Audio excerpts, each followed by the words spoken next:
Hello and welcome to the second We Only Read the Pictures podcast. My name's Mike. I'm Darren. The first one was a bit of a pilot. We didn't really know what we were doing, so in this episode we're going to be talking about the Oscars. We're going to review them and who won and who we think should be nominated, and then we'll talk more about the films we saw in the last week or so. Yes, well, we of course always log all the films we watch on letterboxd.com, which we've got links to our accounts down below, and you can follow us and see what we watch and what we think of them. So for now, let's just get on with looking at the Oscars because that's what we're here to talk about. Yeah, and we're a bit late to talk about it, but yeah. Yeah, we have so many delays and distractions. Yeah. But so let's get on with the Best Picture. So clearly, Best Picture was won by Moonlight. Was that deliberate? No. Yes. Well done. Yeah, so Moonlight, very, very deserved winner. The other nominees were Arrival, Fences, Hacksaw Ridge, Hell or High Water, Hidden Figures, Lion, Manchester by the Sea. Yeah. So, Moonlight. Brilliant pick. I was so happy. I found it hilarious that La La Land was initially falsely chosen, and I mean we saw Moonlight on the day after the Oscars, and I was after seeing it I was just so happy that it won. I think it's. I mean, it currently isn't my favorite film of the year, but if after a rewatch, I reckon I might make it my favorite film of the year. Well, I'm going to go one further and say it is my film of the year. Yeah. I was really a little annoyed because every single year that I've been following the Oscars, they've made the wrong choice. They always pick a movie which wouldn't even make like my top 5. Yeah. Every single year, I've started going Spotlight, fine. Like Birdman, overrated. 12 Years a Slave, not deserving. Every single year they do this. Then the year I do a podcast, they go and get it right. In fact, I think it's the first correct choice they have made since the 1990s. I would go that far. When you go by 90s, you mean American Beauty? Yeah, American Beauty is the last one I agree with. Mm-hmm. And that's 1999. Mm-hmm. 2000 was when the ceremony was held. Yeah. So, Moonlight deserves to win because, and I think there's 3 reasons why it's great it won. One, it's genuinely is the best movie of the year, and that is by far the most important reason. It is superb. It's got so many inflections. It's really the film. People talk about La La Land being the film which is like nostalgic for cinema. I think Moonlight has a lot better nostalgia for cinema, because what Moonlight has is it has these inflections from. You have like the Bergman-esque conversations. You have these like European art house gritty social realism. You have the whole film is literally the triptych 3-part structure is copied from Chinese film by the guy who made The Assassin. So this is a film that mixes all those, moves it forward. This is a real tribute to cinema because it's moving it forward by being more than just those movies you saw 40 years ago. It's a lot more than that. Second reason why it's really important it won. It's tiny, and Oscars are always bad. They always give it to relatively big movies. Yeah. This is a small movie, proper indie film. Proper. It's the lowest budgeted Best Picture winner ever, adjusted for inflation. And it's also the lowest grossing of all Best Picture winners. No, Hurt Locker. No, I thought it was lower than Hurt Locker. No, it's at least 6 million more. Is it? All right. Well, but it might even be the lowest budgeted nominee of all time. I read that the other day. They haven't quite worked out for all the nominees, but they're like it's up there. And the other reason why I think it's great is because, in terms of the progressive front, it's good to see a film about an African American gay man win. I mean, those things don't get nominated by the Oscars. In fact, there's so many like Carol was such a big snub in 2015 in so many categories that it's good that this year they have finally awarded it. So overall, I am chuffed to bits that Moonlight has won. Couldn't be a better choice. Do you think though that the Oscars are going to continue being this progressive, for want of a better word, or No. No. Do you feel it's just going to be like a 12 Years a Slave effect? It happens that one year and it kind of goes back its way back. I mean, the 12 Years a Slave thing I think was interesting because 12 Years a Slave essentially had a lot of everyone felt it was the Yeah. time for a film by a black filmmaker to win Best Picture. Yeah. And there was a lot of talk of there was controversy at the time because 2 Academy voters said they had voted for Chloe and the Slave, but they hadn't seen it. They just thought it was the time. And I think the difference is that nobody thought it was Moonlight's time to win. Everyone just sort of agreed it was the best movie of the year. And the other thing is, there's been a big diversity push. They've introduced loads of people to fill up a diversity quota to make the Academy more diverse. Regardless of whether or not I agree, and by the way, incidentally, I don't agree with just putting people in there for the sake of diversity, but and that's another argument for another day. Yeah. I think Moonlight, I feel like just because it's so good, if I'm honest, I think if someone were to make, if next year the best film by an African American filmmaker is the equivalent of something like Fences this year, it won't win. I think Moonlight will not. Moonlight won because it's the best, and because no one hates it. Yeah. I think La La Land lost because there's been a backlash, and people placed it low down on the ballots, which are ranked, and so statistically, it got screwed by the backlash. There was no backlash against Moonlight. Everyone thought it was the underdog, when really it wasn't. When you think about it, It's not quite through. yeah. But so let's go through the other nominees then quickly. Yeah. So we mentioned La La Land, which is obviously the big contender. Which actually won the Oscar. Yeah. According to Faye, was it? Yeah. Faye Dunaway. Faye Dunaway, yeah. Yeah. What did you think?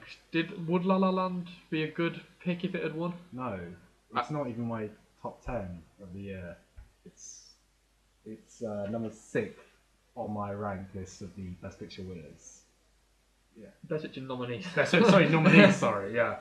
No, It's incredibly overrated. Yes, I agree. I think La La Land is incredibly overrated in so many ways. Its story is ultimately very reductive, very simplistic. That's not necessarily to say simplistic stories are bad, but I don't think it's thematically rich. I feel it's pretty empty. I'm going as far as saying it's empty. There was something different about it. I remember leaving the theatre thing. That was definitely a different experience. And I was curious to rewatch it just to, feel it again. But it's not. I sort of came out. Yeah, I was disappointed because I thought it would be just a magical experience, and it wasn't that. It was trying to be that, and trying to be a drama about 2 struggling artists. I mean, in a modern setting. I mean, I don't think it's empty per se because of it. Like you say, it has that thing about the artist. Yeah. But I'm sat there watching La La Land, thinking, you're just not as good as as the films you make reference to. Like the whole artist thing, I'm sat there going, okay, it's about artists struggling to find themselves in the world or struggling to fulfill themselves. And but you open with a section of a traffic jam, which is indicative of a film like 8.5. And I go, 8.5 is a definitive film about an artist trying to, struggling. Like, I don't see what you're bringing to this table. I'm sad. I got to the end of it, I left the cinema and went, I would just rather have watched Singing in the Rain or West Side Story. I don't want to have watched this again. I want to watch a musicals that I really do, that are better, that you're referencing. I remember what we were looking at other people on Letterboxd, their diaries, and after seeing La La Land, they ended up watching other musicals. Yeah. I just thought I thought to myself, I would rather watch the musicals that I most love than go back to La La Land, because I feel like La La Land is only a vague shell of what they are. Yeah. But I mean, and I can't see aging well at all. The fact even if it won Best Picture, I don't think it would age very well. Yeah. I mean, I think it has a lot of it's very Academy friendly, and I think if it had won, I think it would get so much backlash for so many years. I mean, there is already a backlash, and just to clarify, it's not a case of having a we weren't against it before we saw it, because we saw it before the nominations, before any of this, and we were both left that thinking that's quite disappointing. We saw it in a preview; it hadn't even come out in the UK when we saw it. Yeah, we saw it early January. Wasn't it? Yeah, it was a preview screening when we saw it. So there wasn't people around us telling us what we thought, and we both were just disappointed. But I mean, the other nominees in general for Best Picture. I mean, I'm going to just quickly go through them. You're welcome to interject. Sure. So the way I see it is there's two that I would include: Moonlight and Manchester by the Sea.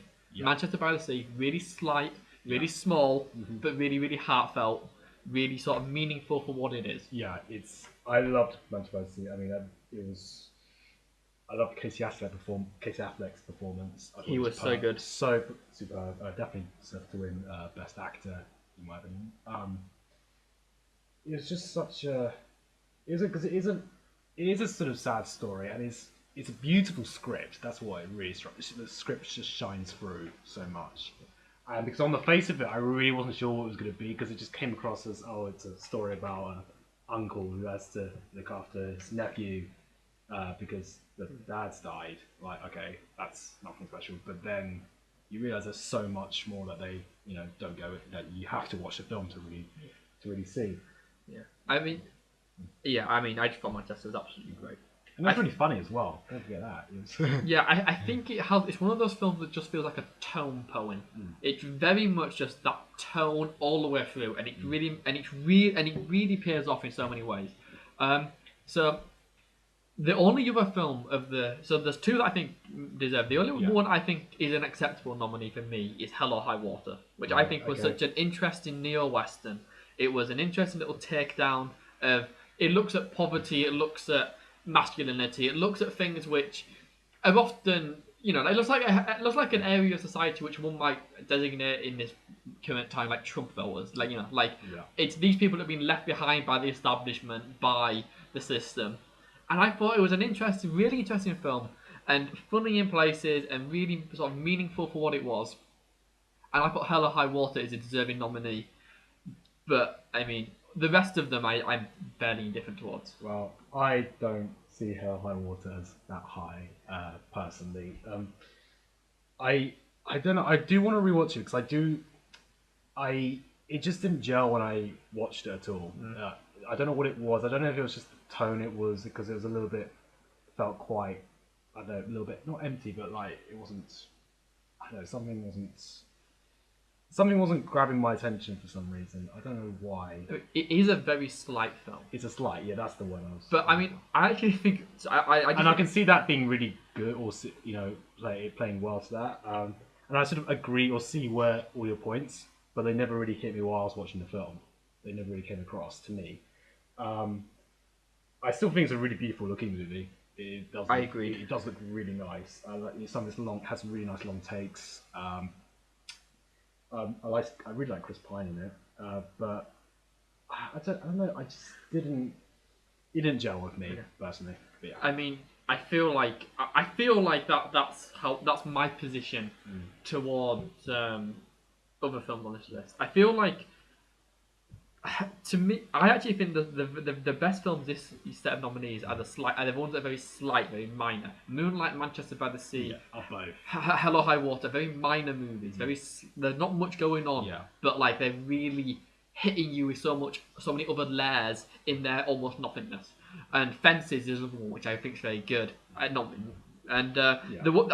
think the more showy the ones were the weaker ones. I thought Lion, which is a film which was very much about doing a big, expansive Spielbergian take on India, followed by Dev Patel up at Google Earth in like ridiculously big, like, look at this fast editing of someone scrolling through Google Earth, and then you get, which was a very mediocre nominee, Hidden Figures was a big, like, broad take on segregation that wasn't really about anything. Well, it just was a very Oscar type drama. That's just It's the sort of film which, like, all the ways that Moonlight is progressive, Hidden Figures is not.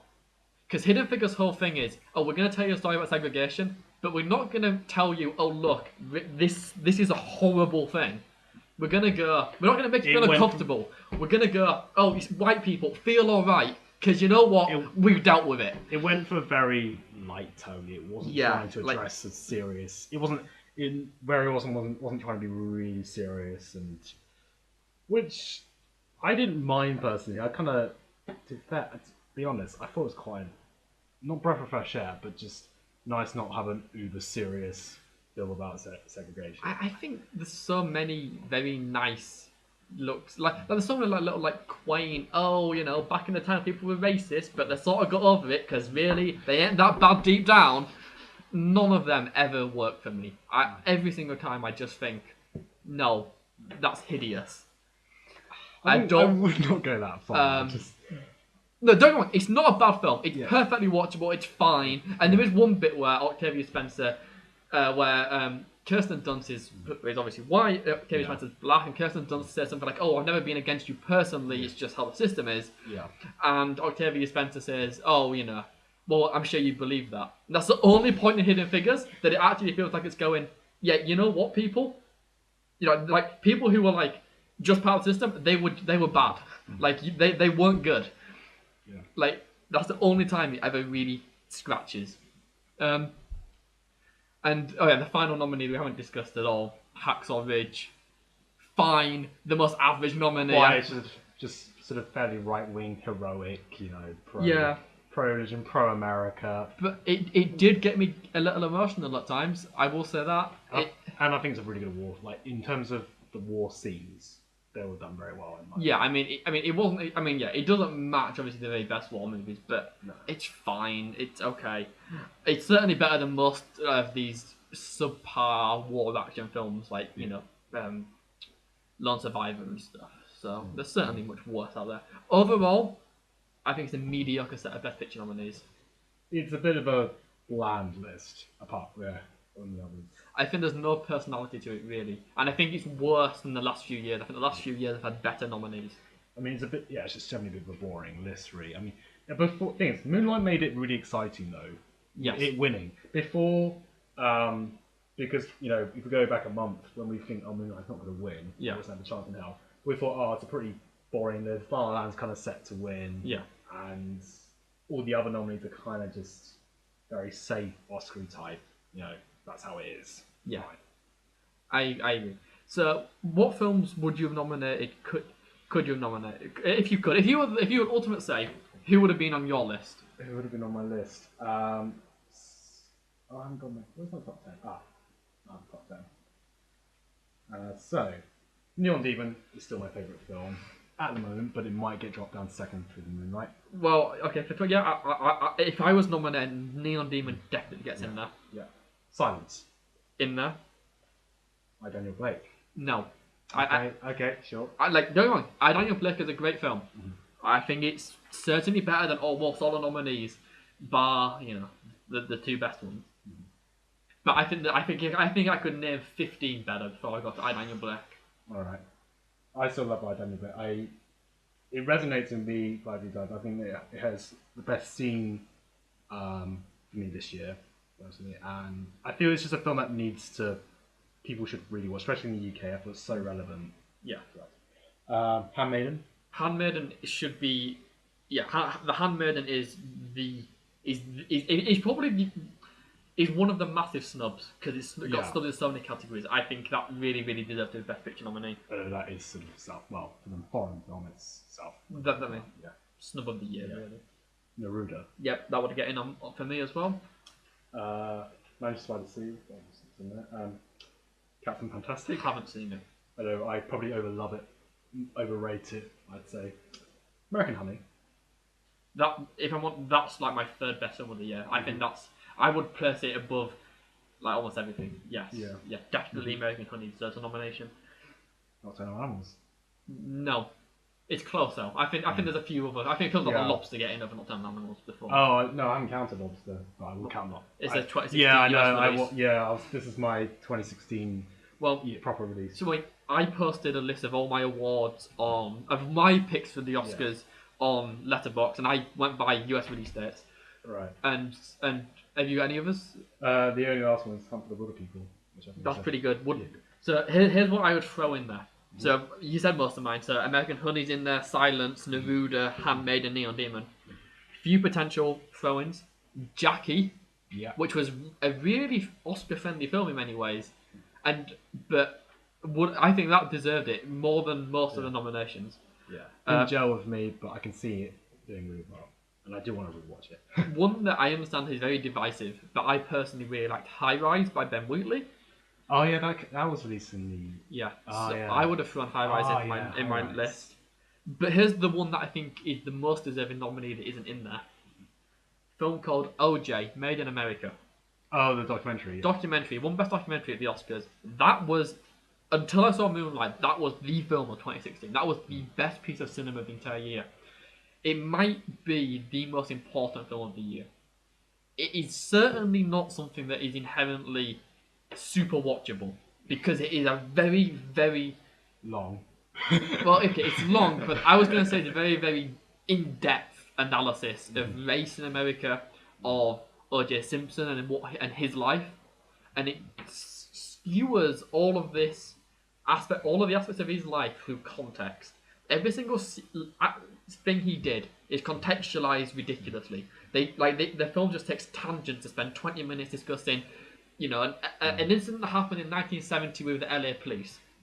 All in order to, when they get to later on, to pay it off 2 hours later. It's a long documentary, but it was a masterpiece. And that really, documentaries never get Best Picture love at the Oscars. They've never been nominated.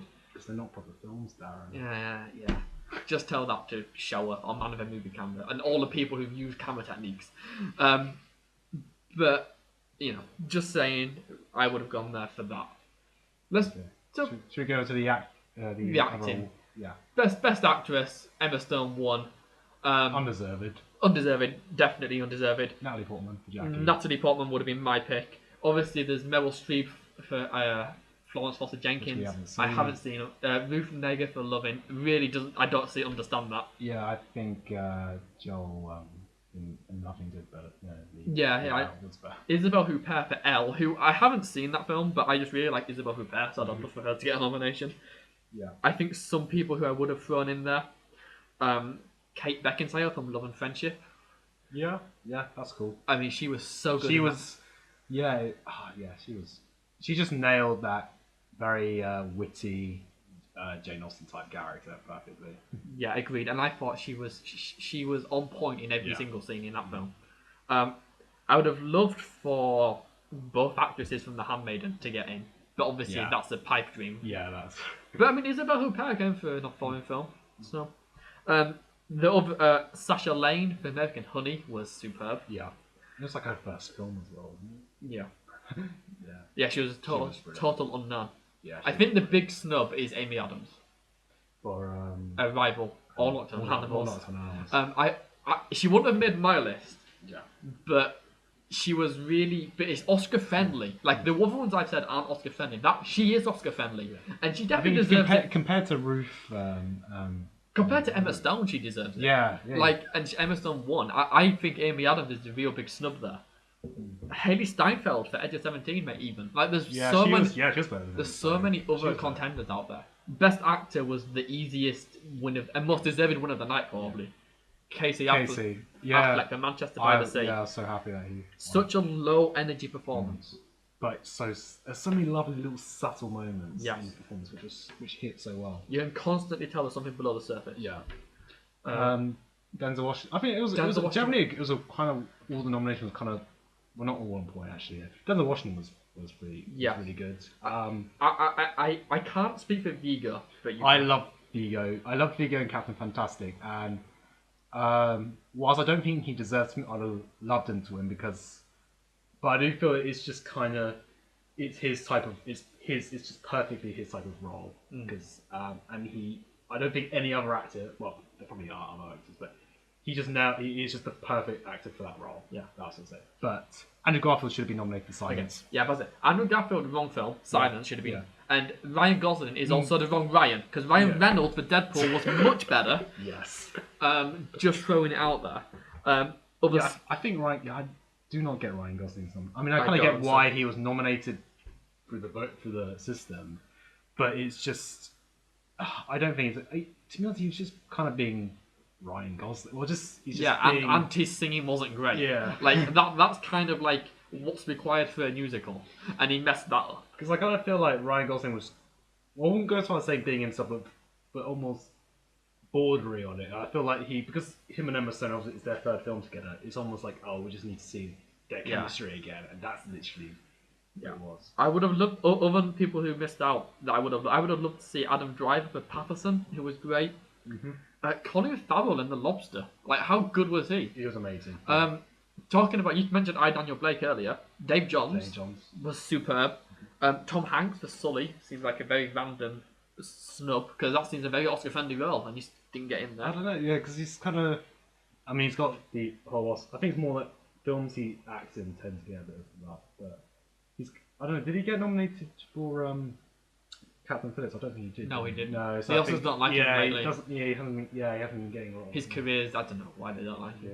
Yeah. Okay, so Best Supporting Actress. So Viola Davis won for Fences, which fair, fair choice. like wouldn't have been my choice, but very fair win. And then you have Naomi Harris for Moonlight, It was really good. Yeah.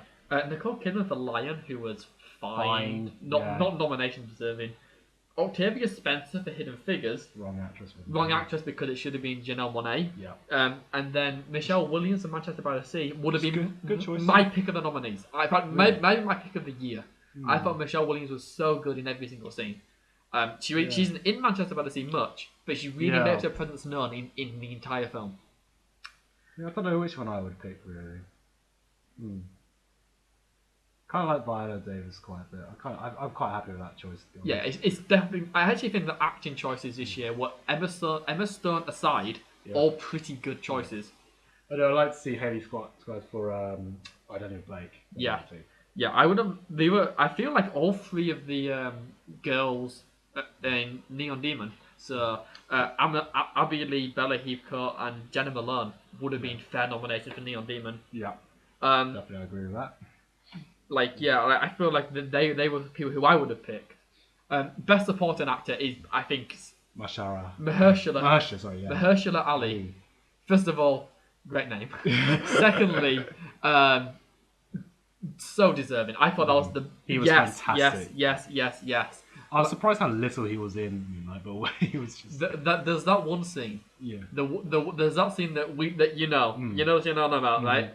That scene, I was watching it, I was there going, wow, he's good in this. And then the second time I saw Moonlight, I watched it and I went, no, that's probably the best acting of the year. No. Okay, he's barely in this film, but that's a deserving win. Nominations, Jeff Bridges for Hell or High Water, great choice. I thought that was a fair nomination. I think, yeah. I don't really think much of Jeff Bridges was so good in I really didn't find him funny in the. It doesn't matter. His performance is I great. didn't care. I really wasn't that interested bothered by it. Lucas Hedges, Manchester by the Sea, I think is a stupid nomination. It's a bit of he's in the film, which is it's kind of he's normally because he's in the film. Yeah. It's Dev Patel. I thought it was really. He was good, but Do you know, he would have. I would have. It's annoying because he's in the worst part of the film. He's in the worst part of the film, but he's the best thing in that worst part. Even though Rooney Mara's there, who is perfect, he was the best part of that film. Michael Shannon in Nocturnal Animals, fine. Yeah, he was. Other snubs, I definitely thought Gael Garcia Bernal for Neruda. Yeah. Foreign film, but he was scene stealing in that movie. You could talk about the guy who played Tom Bennett from Love and Friendship. Yeah. Played Sir James Martin. Sir James Martin. Nailed it. Stole every scene. It was hilarious. He should have got a nomination too. But I have to say, of all the categories, I think this might be the best one. I feel like this is the one that I most agree with. It's either this or Best Actor. I prefer Best Actor. I think for Best Supporting, you could have arguably nominated all the guys in Moonlight. Yeah. So every character in Moonlight could have got a nomination. Mahershala Ali, the three guys that played Sharon. Sharon. Was it? Yeah, Sharon. So Sharon. Trevant Rhodes. I don't know. Whoever the nominated, and maybe one of the guys who played. Is it Kevin? Who was it? What was his friend? Kevin. Yeah. It's like the last one. Yeah, I think you could have had all five of them just get nominated. That would be hilarious. Okay, Best Director. Okay, this is a very bad pick by the Oscars. The Best Director of the Year, according to them, no one did a better job. Everyone inferior. Damien Chazelle for La La Land. Excuse me while I just laugh. What? No. I mean, I don't know. Yeah, there's just so many other better directors. In fact, I actually think he did of the 5 nominees. I think he did the worst job. Oh no, I wouldn't go that far. Right. I think he did better than Mel Gibson personally. Actually, I don't know. Okay, maybe. You know, I'll give you Mel. I think Mel for but generosity. I think the others. Denis Villeneuve for Arrival, right? Yeah. I didn't even like Arrival that much. Direction's solid. Yeah. Kenneth Lonergan for Manchester by the Sea. I definitely prefer him. and Barry Jenkins yeah, and definitely. Moonlight. Oh, yeah, obviously. So deserving. So deserving. However, there's so many snubs in this category. Martin Scorsese. Martin Scorsese for Silence, so deserving. Pablo Larraín for Ivan Neruda or Jackie. Yeah. Like, the best thing about those movies was how they were made, how they were directed, how they were stylized. Nicholas Winding Refn. Yeah. Ken Loach for I, Daniel Blake is a throw-in. Even, you know, Chan Park Wook. No, that was terrible. Chan Wook Park, rather. Yeah. For Handmaiden. For Handmaiden. My personal pick for the best director of the entire year, Ezra Edelman, OJ Made in America. The best directed documentary I've perhaps seen. You know, I can only name maybe one better directed documentary in history. So deserved. Andrea Arnold for American Honey. So many snubs. For me, Nicholas Winding Refn is still my favourite of the year for Neon Demon. That's my preference. I can understand Nick being in there. Yeah. I do think that I feel like his film is a little too stark. I feel like he doesn't quite constrain himself enough. I feel like he let himself just be too flamboyant for me. But I love his style so much. It's just I love. I mean, I do. I just think so. My problem with Nicholas Winding Refn is his whole thing is, oh look, I'm gonna just make a really fucked up movie, right? And I'm gonna throw in like a bit of imagery, a bit of metaphor, and then just make it really, really fucked up, right? And all I think is, he's great at it, and I've never seen a Nicholas Winding Refn movie that I don't love. I think they're all great. I love every single movie he's done, right? So I'm definitely not a hater. I really love his work. But I love Park Chan-wook even more. And his whole stylized, fucked up thing, it's just a bit cleverer. In every film. I just love how when the weapon takes a scene and makes everything so visual and everything's described so visually. I don't want to talk too much about Neon Demon, but there's just certain scenes where it's just no dialogue, just complete visuals, and you see the character transformation so well. That is what I love from Nicholas Winding Refn's Neon Demon. Oh yeah. I mean, I think Neon Demon is one of the year's best films. And I do love Handmaiden, by the way. But I'm just saying, I'm sat there going, if I was sat in a room and I had to watch my 3 favourite Refn movies, I don't know, Neon Demon, Only God Forgives, Bronson, or Valhalla Rising, right? Yeah. So would I rather watch Old Boy, Lady Vengeance, and Handmaiden? No question, I'm going with Park Chan-wook on these. He is the master of fucked up cinema. Yeah, but we are going by the film that's released in 2016. Yeah, and I still think Handmaiden's better than Neon Demon. Well, I disagree. Okay. Let's move on to the original screenplay. Manchester by the Sea. Manchester by the Sea won. I feel like Lobster really getting a nomination is superb. Yeah. But the Oscars do throw in an oddity every now and again. Hello High Water would have been a deserving winner. 20th Century Woman I haven't seen, but La La Land can fuck off. No. Obvious snub here. Not snub. Obvious retardation from the Academy is Moonlight isn't here. Because Moonlight the Moonlight has been nominated for Best Original Screenplay in most organisations, but the Oscars went, well, because it's based on a play that was never published, it's adapted. Yeah. Well, I mean, if it's just some guy wrote a play and then didn't do anything with it, I don't know. I don't think it's adapted really. But so Moonlight should be here. But as the nominees, fair winner. I think Manchester by the Sea is a great script, and The Lobster I think is the best of 5. I'd say. Yeah. I mean, The Lobster is just such an interesting world. Yeah. It's such a brilliant concept, and it just runs with it. The problem The Lobster has is that it's 2 halves that don't quite gel, but each half by itself is perfect, and it's a case of they don't quite bridge that gap well enough. So I think structurally it fails in that little bit of scripting. But scene by scene, might be the best written film of the year. I don't know. I know people complain about the 2 halves. Personally, I don't. I think they're just 2 really interesting sides of the same world. Well, 2 sides. Yeah. No, I agree with that. Yeah. But it's like I love The Lobster, but my point is that it has the same problem that I have with Stanley Kubrick's Full Metal Jacket. It's 2 60-minute films, and I'm not convinced. They're like 10 out of 10. But I'm not convinced that put together they add up to they equal what they are individually. I think the Bit of the Hotel is great, and that's all brilliant. I think the bit with the singletons is all brilliant. I'm not convinced that having half the film do it at a hotel, half the film doing his single works. I don't know. I personally, it works for me. I think it just shows the world so much better. It makes it more. I mean, I can see just the. I could see. I sort of get what you mean. Like, you could just see a film based in the hotel and a film based on when they're single. But I kind of like how you can have the contrast. You can see the differences between how those two different societies work and operate. Oh no, yeah. I mean, I get that it's all metaphoric. It's all like, oh look, this is how single people are. This is how people in relationships are. Yeah. I get all that.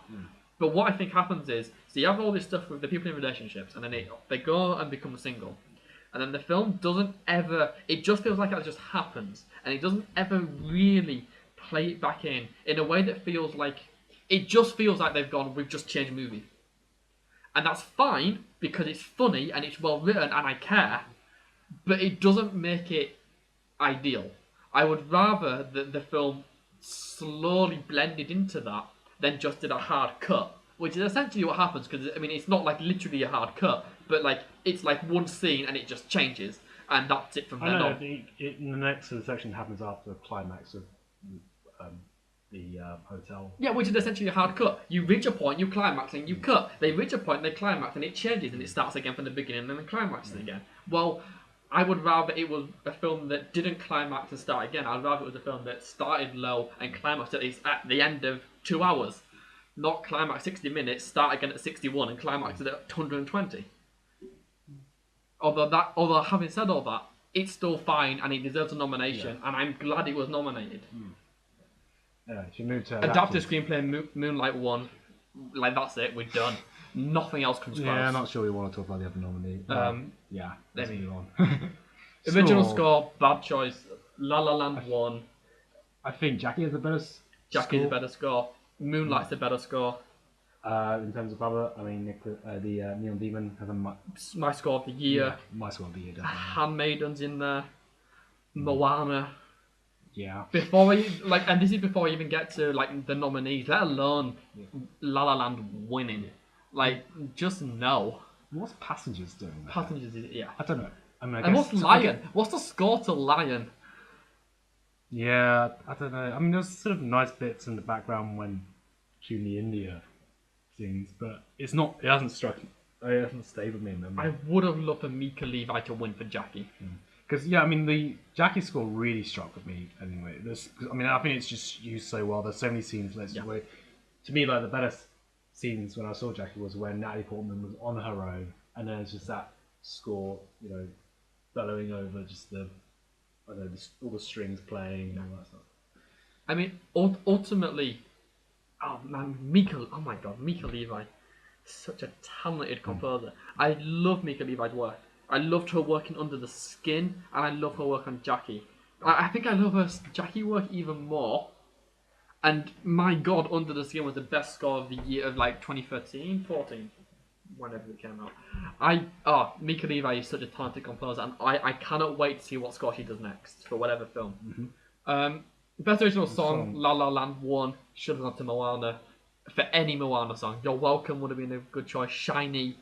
How Far You'll Go, I get, is the more Oscar-friendly one. I think Moana had better songs than La La Land overall. Yes. I personally, my favourite was Driver Like You Stole It from Sing Street. Oh yeah.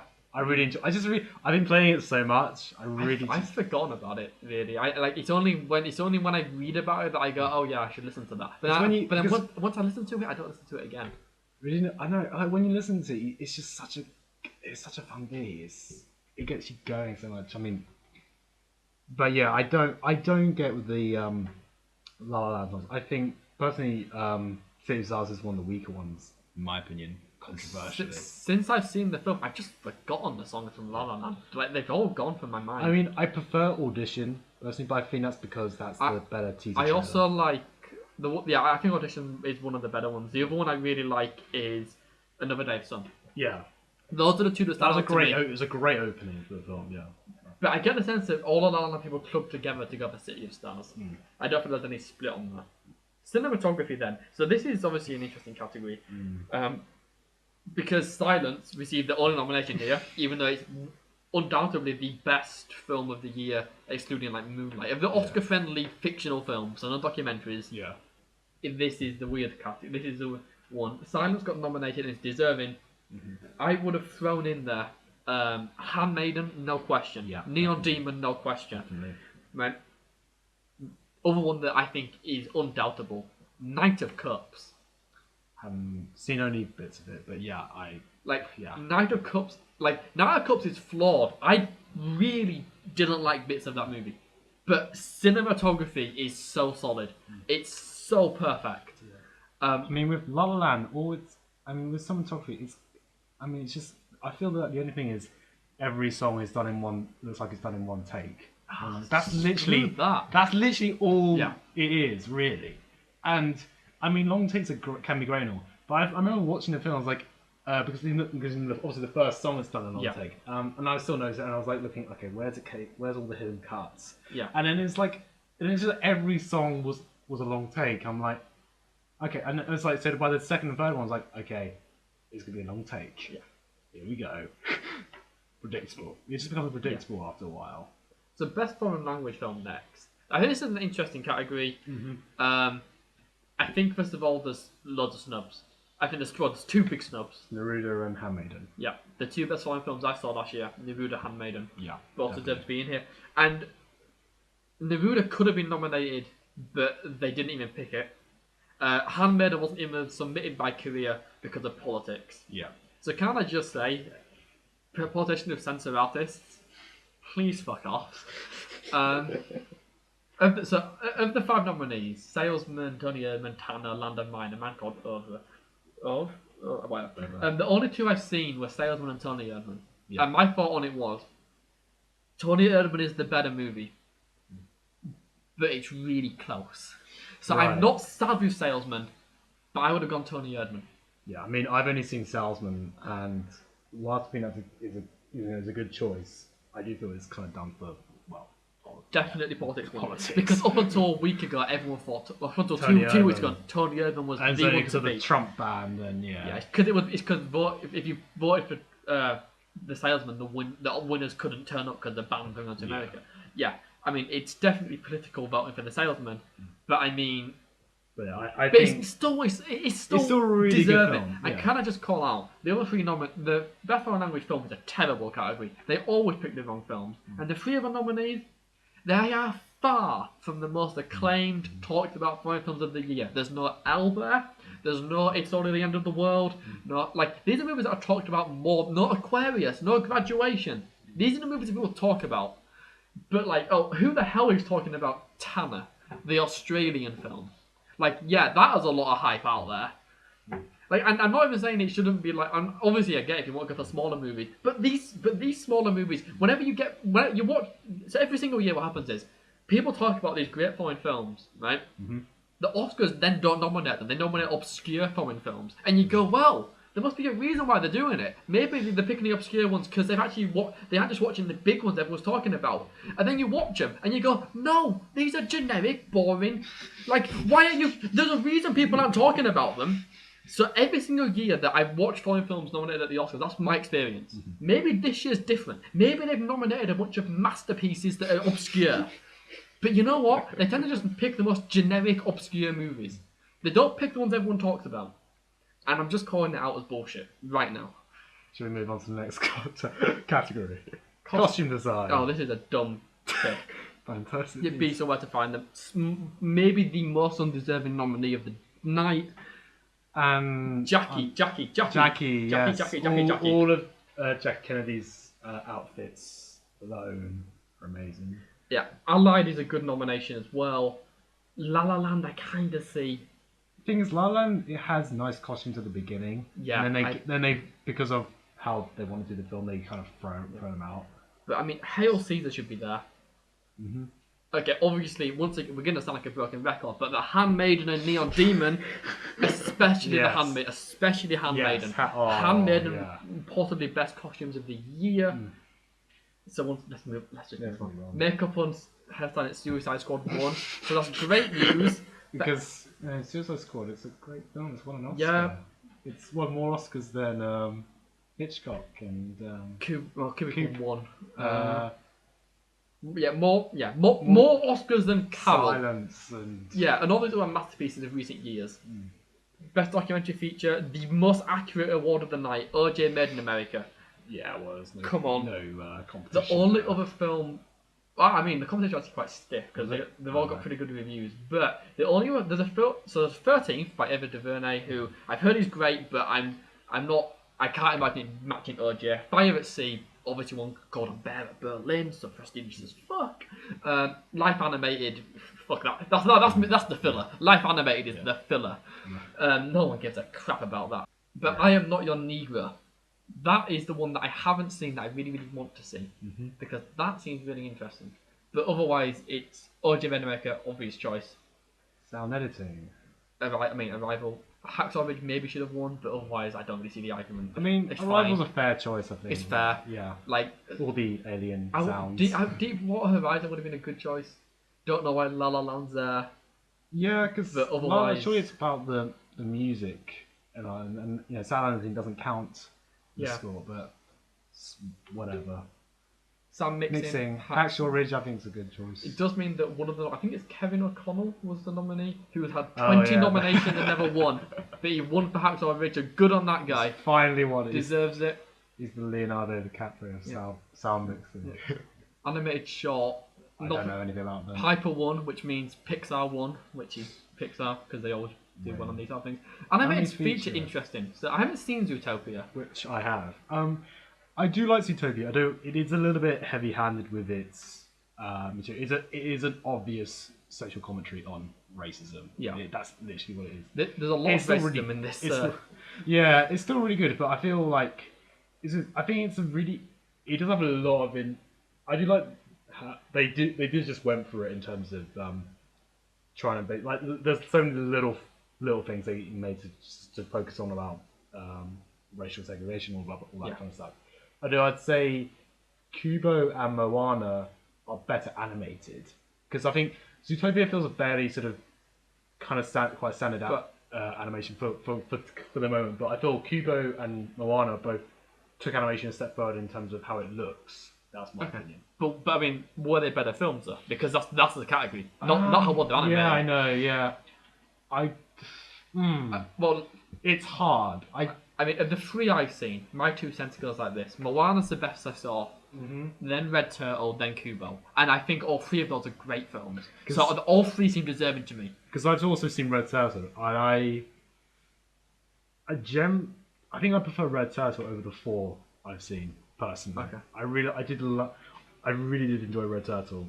I actually think this is one category that hasn't had snubs. Because people talked about snubs and people went, Finding Dory is snubbed. And I'm like, no, it isn't. It's okay for Pixar. Finding Dory is way worse than these nominees. Yeah. And then the other one people said was, Your Name, the Japanese animation is. Which I haven't seen. But I saw Your Name and I left it and I went, you know what? What are people on about? This is a standard anime that's just got like very commercial pop songs in it. It's pretty generic. It's got an interesting idea. Goes nowhere with it. Like, don't get why Your Name was considered a snub. So there we go. Production design, La La Land won. Again. Bad set of nominations because obviously Handmaiden should have won. Neon Demon should have been nominated. Jackie would have been a good shout. Yeah. Hail Caesar. Oh, Hail Caesar was nominated. I apologise.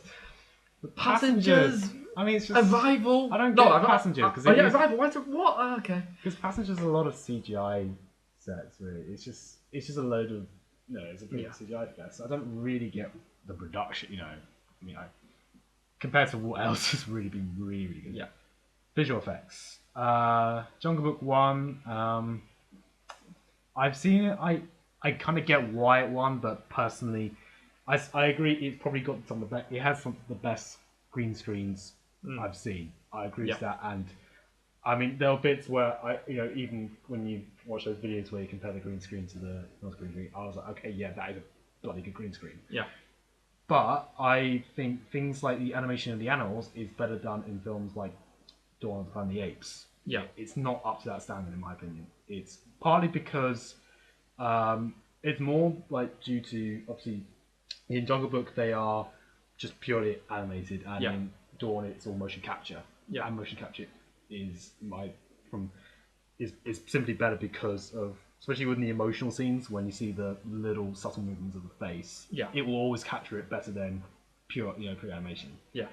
And that's kind of what struck me when I was watching Young Book, is when there's a scene where there is trying to be like really like either sad or emotional. I'm just seeing a animated face, and a voice actor, his voice, and it's just not quite matching the same way as in Dawn of the Planet of the Apes. In terms of what I feel should have won, Doctor Strange, I think is a much better choice. I mean, I haven't seen any of the nominees. I've seen all the nominees except Jungle Book. Yeah. I'd say the ones I've seen, Doctor Strange is the clear victor. Yeah. I do think the Rogue One is there, but I think Cuba and Deepwater Horizon shouldn't be there. I feel like Star Trek Beyond, Warcraft, Batman v Superman were better for effects. Not in terms of quality of visual quality of film, in terms of quality of the effects. To me, they seem like the best ones. But I don't know, I'm not an expert. Film editing, I don't. This category is just a mess as well. Hacksaw Ridge, best edited film of the year. That was a really random. I felt like people just getting confused with like the sound mixing. And I was like, oh, because of in the war scenes, I guess when it goes from how it cuts. But yeah, there are much better edited films out there. Yeah, I mean, documentaries have been snubbed in every category, but OJ Made in America, best edited film of the year. Mm-hmm. Jackie, so well edited.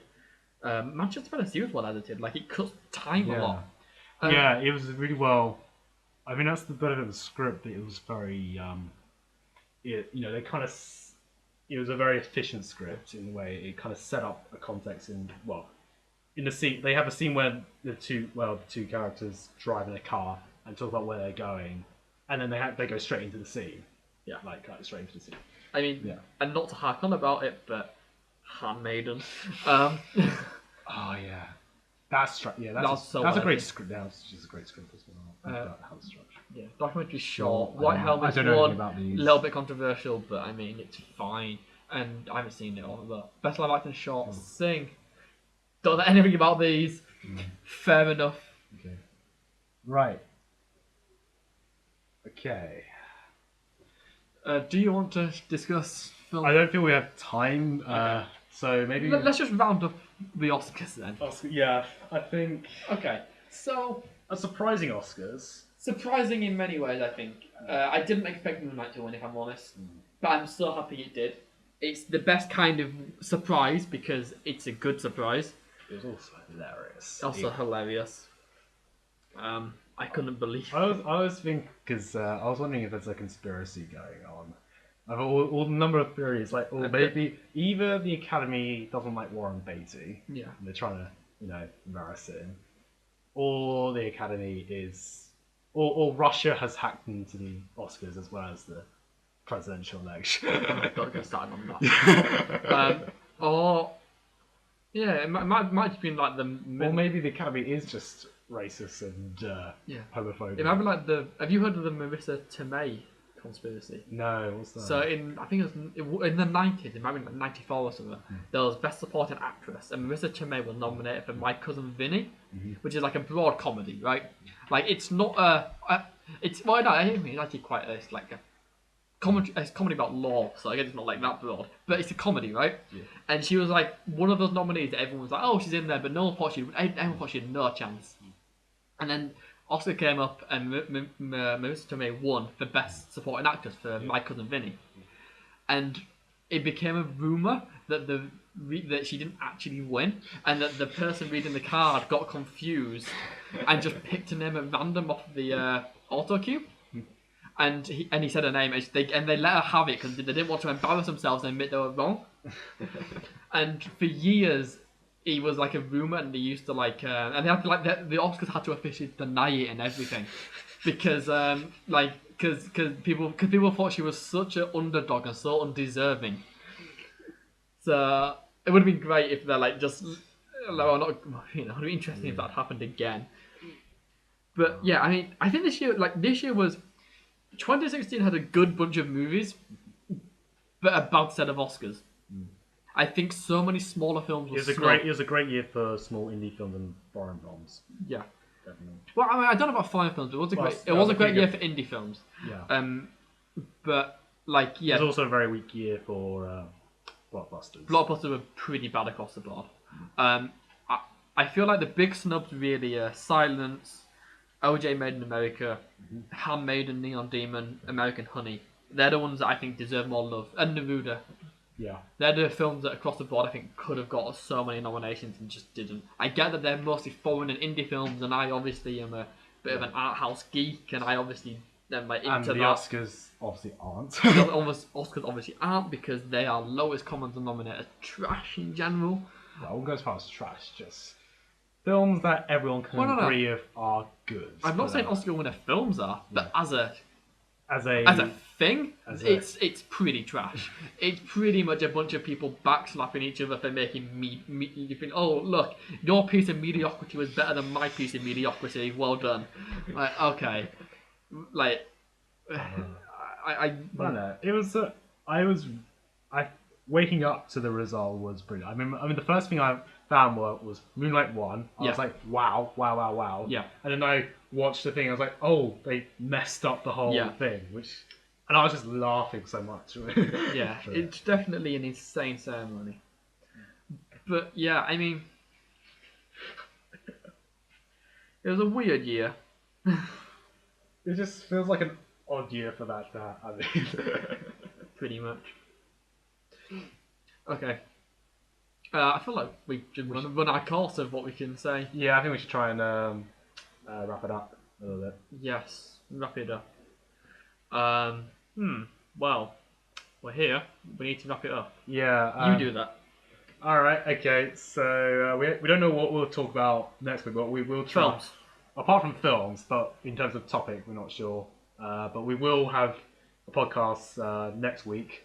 Fingers crossed, yes. Fingers crossed, hopefully, unless things get really busy. And I hope you enjoyed this podcast. And yeah, thanks for listening. Yep. Darren, do you want to sign up? Oh, great. Thanks for listening.